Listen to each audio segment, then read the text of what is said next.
விஷ்ணுவின் மற்றொரு அவதாரம் ராமனின் கதையில் பரசுராமர் தோன்றுவதனால் அவர் ஒரு தனித்துவமான அவதாரம். தசரத குருக்கள் தனக்கு அளித்த மரியாதையுடன் ஏற்றுக்கொண்ட பிறகு பரசுராமர் ராமரை நோக்கி, ஓ ராமா, உனது வலிமையே மற்றும் வீரத்தையும் பற்றி நான் கேள்விப்பட்டேன். சிவனின் வில்லை நான் எறிந்து உடைத்து நீ ஒரு நம்ப முடியாத சாதனை செய்து உள்ளாய்.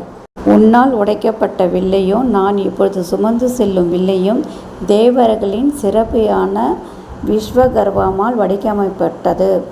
நீ முன்பு உடைத்த வில்லின் சிவனுக்கு சொந்தமானது, அதனால் இது விஷ்ணுவுக்கு சொந்தமானது. எனவே அது அதிக சக்தி வாய்ந்தது. இந்த வில்லை விஷ்ணுவுக்கு என் மூதாதையர்களும் பின்னர் எனக்கு கொடுத்திருக்கின்றனர். ராமா, இப்பொழுது அதை உமக்கு சமர்ப்பிக்கிறேன். ஒரு போர் வீரனாக எப்பொழுதும் ஒரு சவாலை ஏற்றுக்கொள்வது உமது புனித கடமையாக கருதி உமது பலத்தை எனக்கு காட்டுங்கள். பரசுராமரின் கோபத்தாலும் நடத்தையாலும் கலங்காத ராமர் அவரை நோக்கி, நீங்கள் ஒரு பிராமண முனிவர். எனவே நீங்கள் என் வழிகாட்டிற்கு தகுதியானவராக இருப்பினும் நீங்கள் முழு சாஸ்திரிய வகுப்பையும் இகழ்வதனால் நீங்கள் என்னை இகழ்கிறீர்கள்.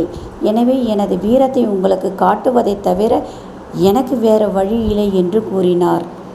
வியப்பம் அடைந்த பரசுராமர் தன் முன்னே நிற்பது சாதாரண சத்திரியன் அல்ல என்பதை உடனடியாக உணர்ந்தார்.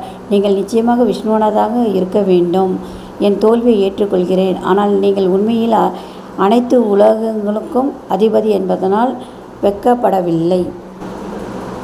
பின்னர் நீ கடவுளான வருணன் ராமன் முன் தோன்றி அனைத்து கடவுளின் சார்பாக அவருக்கு தெய்வீக வில்லை கொடுத்தார்.